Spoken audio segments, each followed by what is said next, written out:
við höfum tekið lýsi, vorum að ræða það hérna rétt áður í þessum hópi lýsi tekið þess vegna erum við svona unglegir og brattir andlega.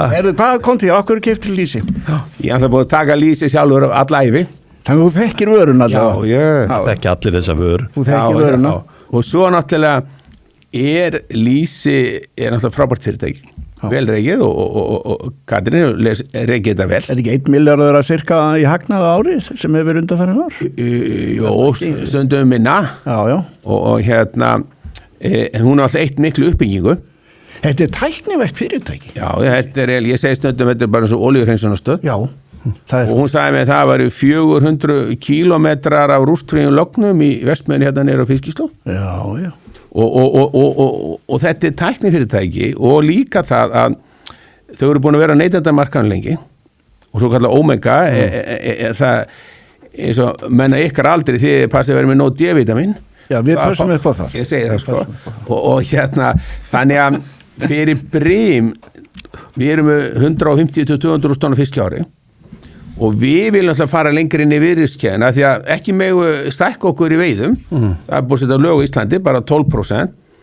Og það var eitt annað með þorskígildistöðlana, það var ein auglýsingin, því að það er aldrei ekki, menn skilja það ekki heldur, bara til það. En með lýsi, þá sé ég bara fullt af tækifæri fyrir Brim að fara lengra í virðiskeðjuna. Vörumerki og þessi vinnsla sem þarna á svona hotlustu og náttúru vörusviði það sé að taka stækka og auka þetta. Við erum með fiskinn en þau eru með þekkinguna.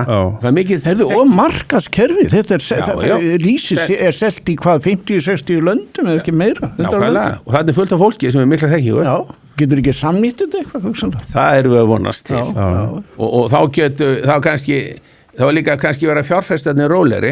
En þú ert að horfa á svona hluti, Guðmundur. Ég veit að þú í gegnum útgerðarfélag Reykjavíkur því hafi fjárfest í mörgum athyglisverðu projektum þar. Unbroken er af því tagi. Þannig að þú ert að horfa á að stækka virðiskeðjuna og þróa með þetta hráefni, að vinna hráefni betur og lengra. Já, ég held að sé farsatlega fyrir okkur í sjávarútveginum að vinna auka eða sem stækka kökuna með að nýta hráefni og sjónum betur og betur frekar en við förum að kaupa einhverja heildsölur eða innflutningsfyrirtæki eða selja eitthvað mjólk. Þú telur að séu fjárfestingatækifæri í sjávarútveginum og hráefnunum þar sem að menna geta nýtt áfram. Já, ef við veiðum 1.000.000 tonn eins og við fyrra meðalverð út á landinu er ekki með 2 evrur per kíló.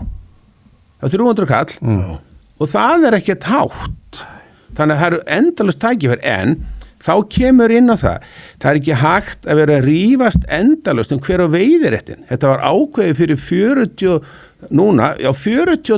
árum. Ákvað Alþingi í desember 83 að setja veiðirétti hérna á fiskiskipi, ekki til okkar. Og enn eru menn að rífast þetta.